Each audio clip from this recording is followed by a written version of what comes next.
SCP-872는 겉모습만 보면 우리가 흔히 알고 있는 허수아비와 다를 바가 전혀 없는 모습을 한 존재로 만들어진 지도 꽤나 오래된 것인지 약 3m 크기의 지푸라기 인형에 상당히 허름한 외투와 모자가 대충 걸쳐져 있는데요. 변칙성을 가지고 있는 허수아비가 살아나 움직이는 건가 싶기도 하지만 평범한 외모와는 달리 872의 변칙성은 상당히 독특하답니다. 872의 변칙성은 오로지 주변의 가축들에게만 영향을 미치는데 닭이나 양, 그리고 소나 돼지 같은 가축무리가 872 근처 1.5km 이내로 접근할 경우 즉시 본격적인 872의 변칙성이 발동되는데요. 872의 변칙성 범위 안에 들어온 동물들은 갑자기 인간에 대한 극단적인 적대성을 보이며 근처에 있는 모든 인간들을 공격하기 시작한답니다. 마치 872의 변칙성 범위 내에서 인간들을 내쫓으려는 것처럼 말이죠. 게다가 더 놀라운 건 마치 미리 맞추기라도 한 듯 측면 공격과 매복, 그리고 한쪽으로 몰기 등등 인간을 공격하는 과정에서 뛰어난 전략을 사용하는 모습도 보인다는 것이랍니다. 또한 이것뿐만이 아닙니다. 이렇듯 공격을 통해 인간의 접근을 막은 다음 보이는 동물들의 행동이 더더욱 가관인데요.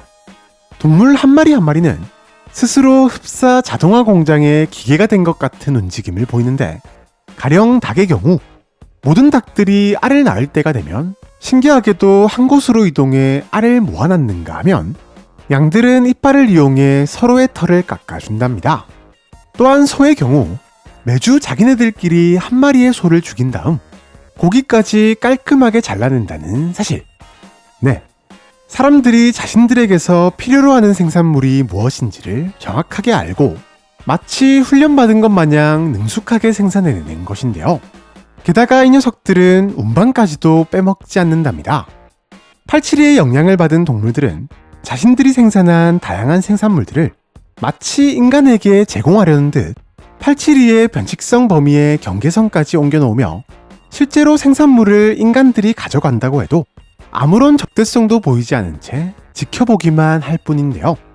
동물들의 이 모든 낯선 행동들은 오직 872의 변칙성 범위 안에 있을 때만 관찰되며, 만약 변칙성 범위에서 벗어난다면 동물들은 즉시 식물인간과 비슷한 상태가 되어버린다고 하네요.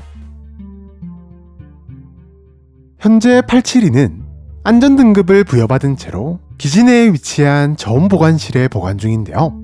주변에 특정 동물들만 없다면 큰 위험성이 없다 보니 특정 동물들의 접근을 막는 것 이외에는 격리 자체도 크게 힘들지 않답니다. 이러한 격리와 동시에 872의 변칙성을 파헤치기 위한 다양한 실험 및 연구가 진행되고 있는데요.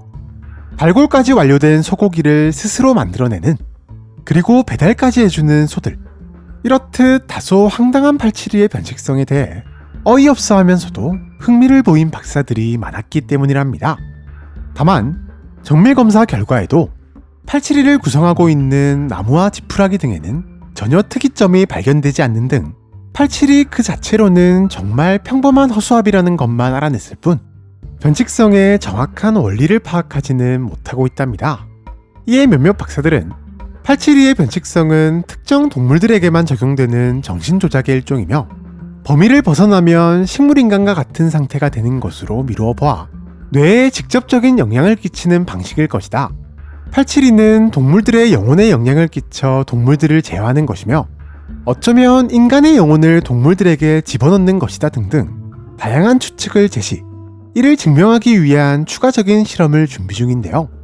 단, 동물과 인간 모두에게 피해를 줄 수 있는 872의 특성상 실험에는 반드시 한 명 이상의 상위 등급 요원의 승인이 필요하며, 만약의 상황을 대비하기 위해 실험이 진행되는 동안에는 다수의 경비 요원들의 배치가 필수적이라고 하네요.